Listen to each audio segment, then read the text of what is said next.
வணக்கம் மக்களே. Welcome to our channel the night watchman connoisseurs. So இன்னைக்கு ஒரு செம exciting clash, GT versus RR. So நல்லா செமையா போச்சு, ஒரு ஹை ஸ்கோரிங் கேம் அண்ட் நல்ல சேஸ் இருக்கும்னு எக்ஸ்பெக்ட் பண்ணேன். பட் அகைன் ஒரு அளவுக்கு பெரிய சேஸ் மாதிரி கிட்ட வந்த மாதிரி தெரிஞ்சாங்க. பட் அகைன் ஒரு 50 ரன்ஸ் 60 ரன்ஸ்ல வந்து செம கம்ஃபர்டபுளா ஜிடி வின் பண்ணிட்டாங்க. ஸோ இன்னைக்கு கிறிஷ் அண்ட் மேடி நம்ம கூட ஜாயின் பண்ண முடியல. ஸோ சம் பர்சனல் ரீசன்ஸ்னால அவங்க அவைலபிள் இல்லை. அண்ட் ஆல்சோ இந்த பர்டிகுலர் ரிவ்யூ வந்து பண்ணியே ஆகணுங்கிறதுனால நான் மட்டும் பண்ணுறேன். அண்ட் நாளைக்கு again most anticipated match, RCB and DC. செம்ம ரெண்டுமே ஹெவி வெயிட் சாம்பியன்ஷிப் மேட்ச் மாதிரி இருக்கும். ஸோ அந்த மேட்சோட ப்ரிவ்யூ வந்து நாளைக்கு மார்னிங் நம்ம அப்லோட் பண்ணலாம். ஸோ அப்போ we will have both Maddy and Vish. So இந்த பர்டிகுலர் மேட்சை பற்றி சொல்லணும்னா, அகைன் டாஸ் வின் பண்ணி பவுலிங் எடுத்தாங்க ராஜஸ்தான் ராயல்ஸ். அண்ட் ஆல்சோ அவங்களோட ப்ரீமியம் லெக் ஸ்பின்னர் அசரங்கா இல்லை. ஸோ அப்படின்னா again Hasaranga will go for runs, but also he will take wickets for you. அந்த மிடில் ஃபேஸில் வந்து செமையாக கண்டெயின் பண்ணி ஒரு 4 overs 36 for 2 or 4 overs 38 for 2-3. So அந்த மாதிரி ஒரு ஸ்கோர் லைன் வச்சிருப்பாரு அவர். இன்னைக்குமே அவருக்கு ஒரு எக்கனமியும் வச்சிருப்பாரு. ஸோ அப்படிப்பட்ட ஒரு பவுலரை மிஸ் அவுட் பண்ணும்போது எதுக்கு நீங்க வந்து சேசிங் பண்ணணும்? அழகா நீங்க ஃபர்ஸ்ட் ஆடி ரன்னை போர்டில் ரன்னை போட்டுட்டு அதுக்கப்புறமா நம்ம பவுலிங் பண்ணோம்னா நல்லா இருக்குங்கிறது தான் ஐடியா. செகண்ட் சின்ஸ் திரும்பவுமே அவங்க டாஸ் வின் பண்ணி பவுலிங் சூஸ் பண்ணாங்க. அண்ட் ஆல்சோ அகமதாபாத் வந்து செம்ம நல்ல பேட்டிங் ஃப்ரெண்ட்லி கண்டிஷன். அந்த இயர்லியான உங்கள் ஸ்விங் இருக்கும், அதை மட்டும் கொஞ்சம் நெகோஷியேட் பண்ணி ஆடிட்டோம்னா அதுக்கப்புறம் ரன்ஸ் வந்து வந்துட்டே இருக்கும். அண்ட் ஸோ அதை வந்து செம்மையாக கேபிட்டலைஸ் பண்ணாங்க GT. So Gill and Sai Sudharsan. So Gill வந்து அங்கே கொஞ்சம் அக்ரெசிவாக போகிற மாதிரி அதான் பேசியிருப்பாங்கன்னு நினைக்கிறேன்.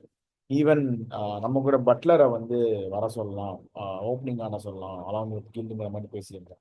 பட் ஸ்டில் அவங்க வந்து ஆல்ரெடி பிளான் பண்ணி தான் வந்தாங்க, Sai and Gill will be opening, Buttler வந்து ஒன்றா வருவார் அப்படின்ட்டு. ஸோ அதே மாதிரி கில் வந்து கொஞ்சம் அக்ரெசிவாக ஸ்டார்ட் பண்ணாரு. But again he cannot take to move forward. ஏன்னா ஜோஃப்ரா ஆர்ச்சர் ஒரு பிளைண்டர் ஆஃப் ஸ்பெல் வந்து போயிட்டு இருக்காரு. அந்த ஒரு ஹை ஆம் ஆக்ஷன், ஒரு நியூ பால், அந்த ஒரு அகமதாபாத் ஒரு நல்ல ஒரு அந்த பர்டிகுலர் டைம் வந்து வில்லேஜ் டைம் மாதிரி. ஸோ செமையா ஸ்விங்குக்கு ஹெல்ப் ஆகும். ஸோ அந்த ஒரு பொசிஷன், பாலை கிரிப் பண்ற பொசிஷனே ஒரு மாதிரி இன்ஸ்விங்கிங் பொசிஷன் தான்.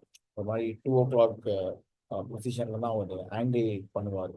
அங்கேருந்து சல்லு சல்லு சல்லுன்னு உள்ள இறக்கும் போது அந்த ஸ்ரேயாஸ் ஐயரோட போல்டு விக்கெட் பார்த்தோம். அதுக்கப்புறம் இன்னைக்கு கில்லோட விக்கெட் பார்த்தோம். ரெண்டுமே செம எக்ஸ்ட்ராடினரி டெலிவரி.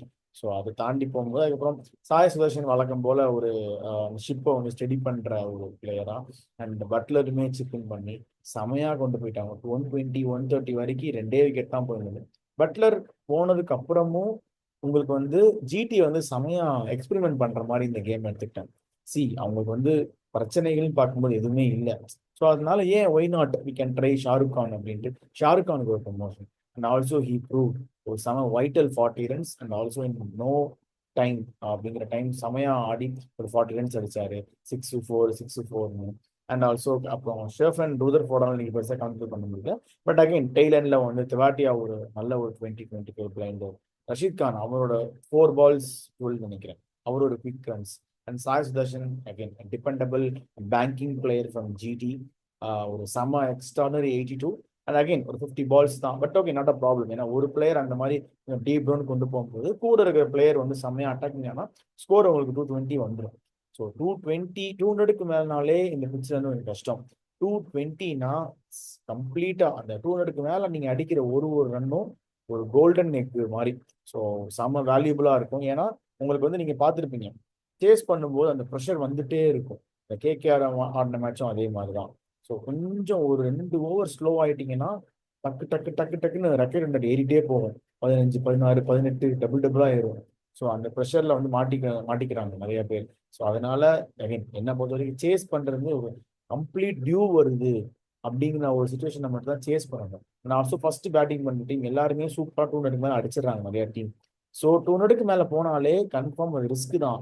எங்கேயாவது ஒரு மேட்ச் 2 மேட்ச் சேஸ் பண்ணுவாங்க தவிர 200க்கு மேலே டெய்லி வந்து ஒரு again it's again casual business day அப்படிங்கிற மாதிரி நாள் கிடையாது. 200 அடிக்க முடியாது. ஸோ அதை நிறைய பேர் புரிஞ்சுக்க மாட்டாங்க. ஸோ ஃபர்ஸ்ட் இன்னிங்ஸ் முடிவில் அண்ட் ஆல்சோ 4 பேசஸோட போயிருக்காங்க Rajasthan Royals. Farooqi, Archer, Usha Deshpande, Sandeep Sharma. So அந்த இடத்துல கொஞ்சம் அவங்க ஸ்மார்ட்டா மூவ் பண்ணியிருக்கோம். ஏன்னா 4 பேசஸ் வர போகும்போது 16 ஓவர். ஏன்னா வேற ஆல்ரவுண்டர்ஸும் கிடையாது. சும்மா பார்ட் டைம் பவுலர்ஸ் போடுறதுக்கும் ஆள் கிடையாது. ஸோ அதனால அவங்க 4 பேசர் அந்த தீக்ஷனா இந்த 5 பேர்த்துக்கு வந்து ஆளுக்கு 4 4 ஓவர்னு சொல்லி 20 ஓவரை முடிச்சே ஆகணும். 4 ஃபாஸ்ட் பவுலர்ஸ் போட்டாங்கன்னா உங்களுக்கு வந்து டைம் பத்தாது போட்டு முடிக்கிறது. ஸ்ட்ராட்டஜி, ஃபீல்ட் சேஞ்ச், பிளான் எல்லாம் யோசிக்கிற டைம் பத்தாது. அண்ட் ஆல்சோ அதே மாதிரி கடைசி ஓவர் மாட்டிக்கிட்டாங்க. 5 பவுலர் தான் உள்ள நிக்கணும். ஸோ அந்த 18 17 ஓவர் வரும்போதே அவங்க மைண்ட்ல வந்துடும். ஏன்னா அம்பையர் வந்து டைம் வாட்ச காட்டுவான்.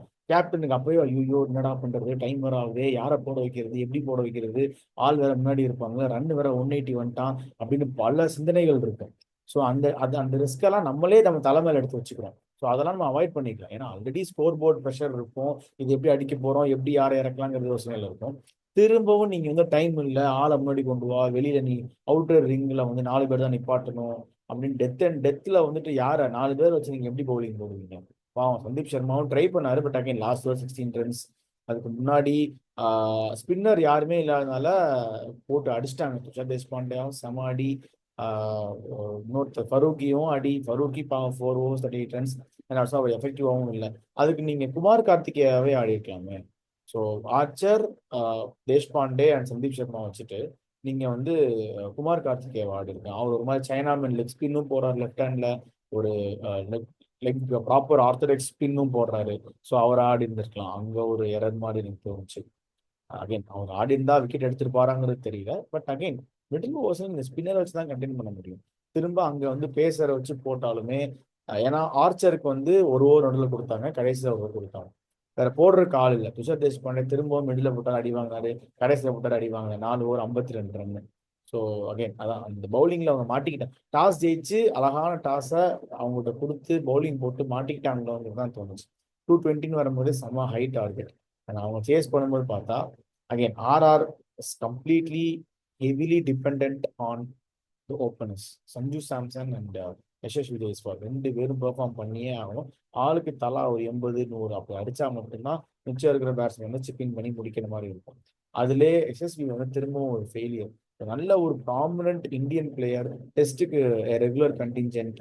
ஓடிலையுமே சுமன் கில் இருக்கனால கொஞ்சம் வெயிட்டிங் பீரியட்ல இருக்காரு. But again is also very valuable player. T20 ஏன் இன்னும் அந்த ஒரு ஸ்ட்ரகிள் இருக்குன்னே தெரியல. ஒரு கண்டினியூஸ் ஃப்ரீ ஃப்ளோயிங் சீசனா இல்லை, லாஸ்ட் சீசனும் இல்லை, அதுக்கு முன்னாடி சீசன் இருந்துச்சு, லாஸ்ட் சீசன் இல்லை, இந்த சீசனும் இல்லை.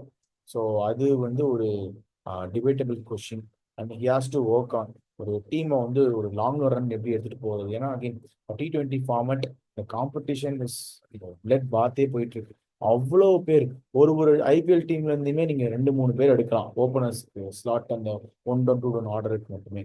ஸோ அந்த டைம்ல வந்து ரொம்ப again easy into the 11 player மாதிரி எஸ்எஸ்பி. ஸோ அவர் இந்த மாதிரி ரன்ஸ் இல்லாம போறது வந்து கொஞ்சம் கஷ்டமா இருக்கு.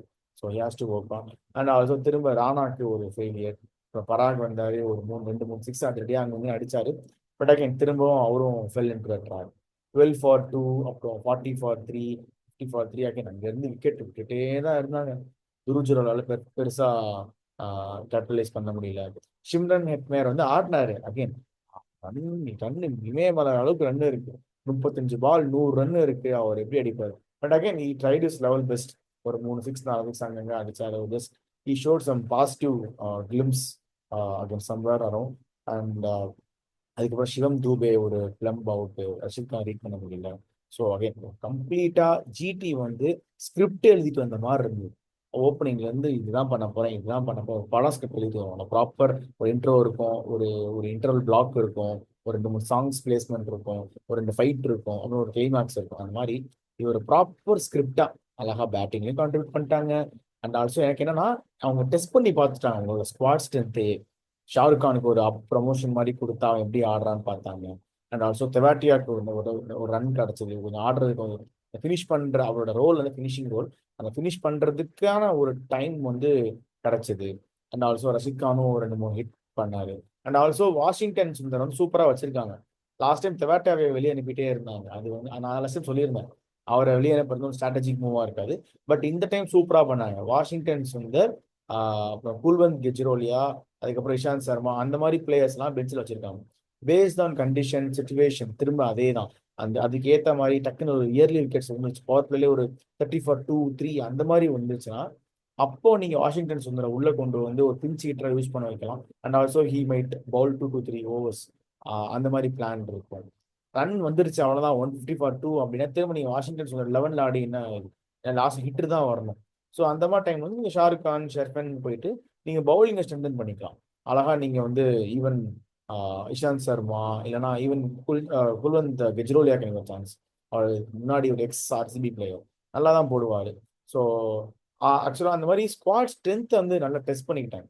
ஒரு இந்த மாதிரி பேட்டிங் பவுலிங் ஒரு ஸ்ட்ராட்டஜி, இம்பாக்ட் பிளேயரோட ஸ்ட்ராட்டஜியுமே அவங்க வந்து சூப்பராக டெஸ்ட் பண்ணிக்கிட்டாங்க. அண்ட் ஆல்சோ செம்ம ஃபார்மிடபிள் லெவனாக தெரியுதாங்க, ஸ்ட்ரக்சராக இருக்கு.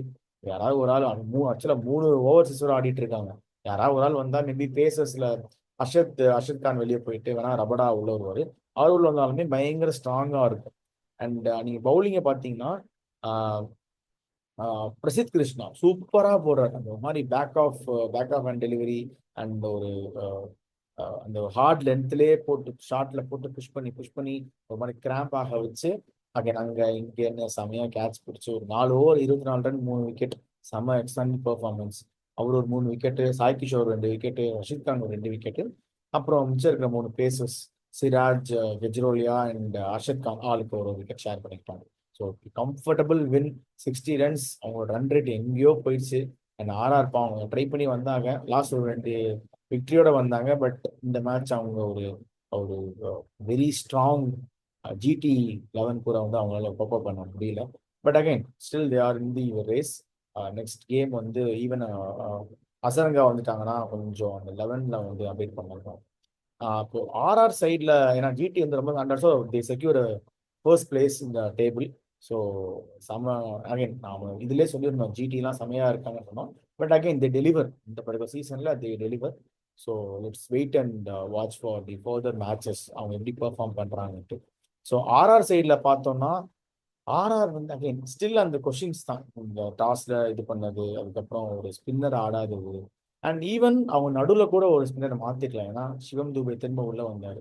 ஸோ அந்த இடத்துல வந்து ஒரு பர்டிகுலர் பிளேயர் கன்ஃபார்ம் ஆடுற பிளேயரை வெளில உட்கார வச்சுட்டு அந்த ஸ்ட்ராட்டஜி யூஸ் பண்ணிருக்கலாம். ஈவன் மிடில் வந்து கொஞ்சம் அவங்க வந்து விக்கெட்டே விடாம ஆடிட்டு இருக்காங்க அப்படின்னா டக்குனு ஒரு ஸ்பின்னரை உள்ள கொண்டு வரலாம். ஸோ அதுக்கேற்ற மாதிரி அவங்க இந்த இம்பாக்ட் பிளேயர் ரூலை வந்து கொஞ்சம் ஸ்ட்ராட்டஜிஸாக அவங்க யூஸ் பண்ணி மாத்திருக்கலாமோன்னு எனக்கு ஒரு இது. சும்மா நான் செகண்டா நான் பேட்டிங் பண்ணேன்னா ஒரு பேட்டரை மட்டும் நான் இம்பாக்டா வச்சிருப்பேன், செகண்ட் நான் பவுலிங் போட்டேன் நான் ஒரு பவுலரை இம்பாக்டா வச்சிருப்பேன். அந்த மாதிரி ஸ்ட்ரைட் ஃபார்வர்டா போவான், ஆப்போனட்டுக்கே தெரியும் யோ செகண்ட் போட்டா இவனை தான் கொண்டு வர போறான். இப்போ சிஎஸ்கேனா செகண்ட் பேட்டிங் ஆனா தூபையை கொண்டு வர போறாங்க, ஃபர்ஸ்ட் பேட்டிங் ஆனா பத்திரனாவை கொண்டு வர போறான். அந்த மாதிரி ஸ்ட்ரைட் ஃபார்வர்டா இந்த மாதிரி இதான் பண்ண போறான்னு ஆப்போனன்ட் கேப்டனுக்கே தெரியற மாதிரி இல்லாம பேஸ்ட் ஆன் கண்டிஷன் இந்த பர்டிகுலர் இடத்துக்கு யாராவது ஒரு ஆள் வந்தா யார் வந்தா நல்லா இருக்கும் அப்படிங்கிற ஒரு ஆளை வந்து நீங்க உள்ள கொண்டு வந்தீங்கன்னா அது உங்க டீமுக்கும் ஒரு ப்ளஸ் பாயிண்டா இருக்கும். அண்ட் ஆல்சோ ஆப்போசிஷனுக்கும் யார் வரப்போறன்னு தெரியாது. ஸோ அவங்களுக்கு வந்து ஒரு டக்குன்னு ஒரு குவிக்கா ஒரு பஸ்ஸில் த்ரோ பண்ண மாதிரி இருக்கும். இட் வில் பி 100% ஹிட்னு நான் சொல்ல மாட்டேன். பட் அகைன் உங்களுக்கு கொடுத்த ஒரு ஆப்பர்ச்சுனிட்டியை, ஏன்னா இதுக்கு முன்னாடி வந்து டாஸ் போடுறதுக்கு முன்னாடி நீங்க ஸ்குவாட் அனௌன்ஸ் பண்ணிடணும். அதுக்கு முன்னாடி நீங்க டாஸை பொறுத்து நீங்க ஸ்குவாடவும் மாற்ற முடியாது. ஆனா இதுல வந்து நீங்க டாஸை பொறுத்து நீங்க ஸ்குவாடவும் மாற்றலாம். அதுக்கப்புறம் மேட்ச் நடந்துட்டு இருக்கும் போதே நீங்க ஒரு பிளேயரை உள்ள கொண்டு வரலாம். ஸோ பேஸ்ட் ஆன் சுச்சுவேஷன் அப்படின்னா அது எவ்வளோ வைட்டலான ஒரு ஸ்ட்ராட்டஜிக் பிளே. ஸோ அங்கே வந்து நீங்கள் செம வைஸாக நீங்கள் பிளே பண்ணணும். அந்த மேட்ச் எப்படி போகுதோ அதுக்கு ஏற்ற மாதிரி நீங்கள் வின் பண்ணுறதுக்கு என்ன யார் உள்ள வந்து நல்லா இருக்குங்கிறத பயங்கர யோசிச்சு நீங்கள் கொண்டு வரலாம். அதை போய் நம்ம சும்மா ஏதோ கொடுக்குறாங்க நம்மளும் ஆளை எடுத்து 12 பேரை ஆடணும் கடமைக்குன்னு ஆடுறோம்னு ஆடக்கூடாது. சும்மா அதனால அதில் ஒரு நீங்கள் ஸ்ட்ராட்டஜி பண்ணி ஆடணுங்கிறது எல்லா டீமுமே சொல்கிறேன். 2 3 டீம் சூப்பராக யூஸ் பண்ணுறாங்க. So this should be get followed by all the டீம்ஸ்ங்கிறது என்னோட ஒரு ரெக்வஸ்ட். ஸோ ஆர்ஆர்சியில் தான் அவங்க இருந்து கொஞ்சம் அங்கே கொஞ்சம் வீக்காக இருக்கு. பவுலிங் வந்து ஆர்ச்சர் அண்ட் சந்தீப் சர்மாவை தவிர வேற யாருமே பெருசா இல்லை. அண்ட் ஆல்சோ தீக்ஷனாவுமே ஒரு டிஃபென்சிவ் பவுலர் தான். ஸோ நீங்க எல்லாருமே டிஃபென்சிவ் ஒரு ஸ்பின் பவுலர், 4 பேருமே பேசஸ். ஸோ இந்த மாதிரி இப்படி ஒரு பவுலிங் காம்பினேஷனோட நீங்க போகும்போது எப்படி உங்களுக்கு மிடில் ஓவர்ஸ் விக்கெட் கிடைக்கும்? ஸோ அதுதான் என்னோட கொஸ்டின். விக்கெட்டே விழாது, விக்கெட் இல்லாம அவன் வந்து 150 for 2 இல்லை 150 for 1 அடிச்சிட்டான்னா கன்ஃபார்மா 220 230 லான்ச் பண்ணிடுவான். ஸோ இது வந்து ஒரு ரொம்ப டிஃபென்சிவ் மோட் ஆஃப் பவுலிங் மாதிரி இருக்கும். ஸோ அதுல வந்து அவங்க அதான் அசரங்கா வந்தா கொஞ்சம் நல்லா இருக்கும். அண்ட் இன்னைக்கு வரல, அதெல்லாம் கொஞ்சம் மாட்டிக்கிட்ட மாதிரி இருந்தது. மற்றபடி ஓகே தான். நான் ஸோ ஸ்குவாட்லையும் பார்த்தேன் வேற யாராவது இருக்காங்களா சிப்பின் பண்றதுக்குன்னு பார்க்கும்போது அவங்க ஸ்குவாட்ல எடுத்துட்டே 19 பிளேயர்ஸ் தான் நினைக்கிறேன். ஸ்குவாட்லேயே யாரும் இல்லை, வெளியில இருக்கு 4-5 பேர் தான் இருக்காங்க. ஆகாஷ் மத்வால் இருக்காரு, அது பேசஸ் இருக்காங்க, அவருக்கு சான்ஸ் கிடைக்காது. அது யாரும் வெளியிலயும் பெருசா பெஞ்ச்லையும் இல்லாதனால இது அவங்க லிமிடெட் ரிசோர்சஸ்ல வந்து குமார் கார்த்திகேயா உள்ள வர்றது மட்டும்தான் ஒரே ஒரு வைபிள் ஆப்ஷன். பெருசா ஆப்ஷன் இல்லை. So RR has to rework on. And சஞ்சுமே சொல்லியிருந்தார் பவுலர்ஸ் போஸ்ட் மேட்ச் ப்ரெசன்டேஷன்ல வந்து பவுலர்ஸ் வந்து நாங்கள் ஒரு பிளான் வச்சிருந்தோம், பட் அவங்க அந்த பிளானுக்கே அவங்க ஸ்டிக் பண்ணவே இல்லை. அவங்க வந்து அவங்க இஷ்டது ஒரு பிளானுக்கு வந்து போட்டிருக்காங்க அப்படிங்கிற மாதிரி சொன்னார். Will be going back to the drawing board and we will rework on all the strategies சொன்னார். That's a good sign. So அவங்க have to rethink and reform the squad and compete. So இதோட இந்த ரிவ்யூவை முடிச்சுக்கலாம். So நல்ல match, செம எக்ஸைட்டிங்கான மேட்சாக இருந்தது. And நாளைக்கு இன்னும் ஒரு எப்படி சொல்ற ஒரு கிளாஷ் ஆஃப் சூப்பர் ஸ்டார்ஸ்ங்கிற மாதிரி ஆர்சிபி அவங்க ஹோம் டவுனில் நடக்க போகிற மேட்ச் சின்னசாமியில் பயங்கர ஆர்சிபி க்ரௌட் சப்போர்ட் எல்லாமே பயங்கரமாக இருக்கும். ஆல்சோ பெர்ஃபார்மன்ஸ்லாம் சூப்பராக பண்ணிட்டு இருக்காங்க. அவங்கள எதிர்த்து ஆட போகிறது டிசி. ஸோ டிசி எனக்கு இந்த பர்டிகுலர் எடிஷன் ஆஃப் ஐபிஎல்ல வந்து எனக்கு செம்ம ஹோப் இருக்கு அவங்க மேலே. பிகாஸ் அவங்க ஸ்குவாட்லேயுமே எப்பவுமே ஆக்ஷன் நல்லா பண்ணுவாங்க. நீங்கள் நல்லா நோட் பண்ணீங்கன்னா அந்த டிசியோட ஓனர் வந்து ஆக்ஷனில் சூப்பராக பண்ணுவார். எல்லாம் விலையேற்றி விடுறது, மற்ற டீமை அடிச்சு காலி பண்ணுறது, ஆக்ஷனில் செம்மையாக பெர்ஃபார்ம் பண்ணுவாங்க. பட் மேட்சஸில் வந்து அதை கன்வெர்ட் பண்ண முடியாமல் இருந்தது.